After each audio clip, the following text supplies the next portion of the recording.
Ajaran Konsili Vatikan II tentang gereja.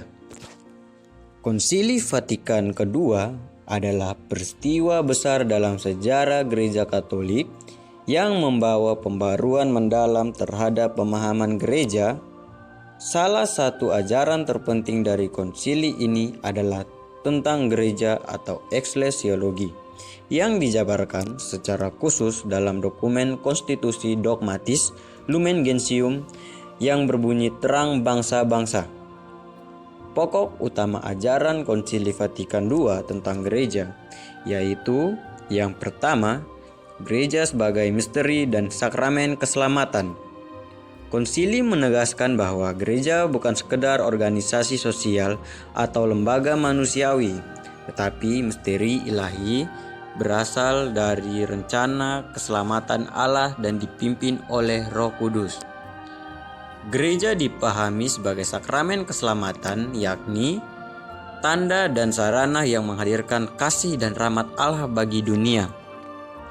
Dalam Lumen Gentium artikel 1 berbunyi, gereja adalah dalam Kristus bagaikan sakramen, yakni tanda dan sarana persatuan mesra dengan Allah dan kesatuan seluruh umat manusia. Yang kedua, gereja sebagai umat Allah. Salah satu pembaruan besar Konsili Vatikan II adalah penekanan bahwa seluruh umat beriman, bukan hanya para imam dan uskup, dipanggil menjadi bagian dari gereja sebagai umat Allah. Dalam Lumen Gentium artikel 9, Allah memanggil semua orang untuk menjadi umatnya, dan yang percaya kepada Kristus lahir kembali bukan dari benih yang dapat binasa, melainkan dari sabda Allah yang kekal. Yang ketiga, struktur hierarkis dan peran kepemimpinan. Konsili menegaskan pentingnya hierarki gereja, yaitu paus, uskup, iman, dan diakon sebagai pelayan umat Allah, bukan penguasa. Paus memiliki peran sebagai pengganti Santo Petrus dan gembala seluruh gereja, sementara para uskup bertanggung jawab atas gereja lokal. Dalam Lumen Gentium artikel 22, para uskup memimpin gereja lokal sebagai wakil Kristus dan gembala yang sah.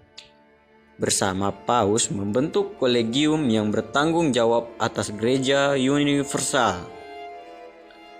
Yang keempat, gereja sebagai tubuh Kristus. Konsili menegaskan kembali ajaran tradisional bahwa gereja adalah tubuh Kristus yang hidup, di mana Kristus adalah kepala dan umat beriman adalah anggotanya. Dalam Lumen Gentium artikel 7, gereja yang satu dan tunggal itu dibentuk dan dihidupkan oleh Roh Kudus sebagai tubuh Kristus.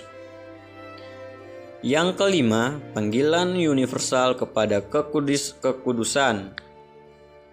Konsili menegaskan bahwa setiap orang beriman tanpa kecuali dipanggil kepada kekudusan dalam kehidupan sehari-hari.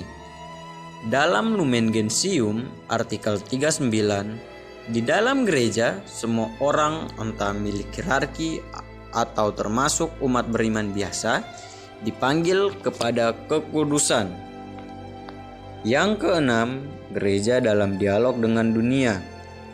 Melalui dokumen lain seperti Gaudium et Spes, Konsili mengajak gereja untuk tidak menutup diri dari dunia modern, melainkan berdialog dan hadir secara aktif dan persoalan politik, budaya, dan ekonomi demi kebaikan umat manusia. Dalam Gaudium et Spes artikel 1, sukacita dan harapan, duka dan kecemasan orang-orang zaman sekarang adalah juga sukacita dan harapan, duka dan kecemasan para murid Kristus. Nah, dari sini dapat disimpulkan bahwa ajaran Konsili Vatikan II tentang gereja membawa pembaharuan penting, yaitu gereja dipahami sebagai umat Allah yang hidup, tubuh Kristus, dan sakramen keselamatan. Gereja dipanggil untuk melayani dunia dengan rendah hati, hidup dalam kesatuan dan menjadi saksi kasih Allah. Pembaharuan ini mengubah wajah gereja dari lembaga yang tertutup menjadi komunitas yang terbuka, misioner, dan relevan dengan zaman.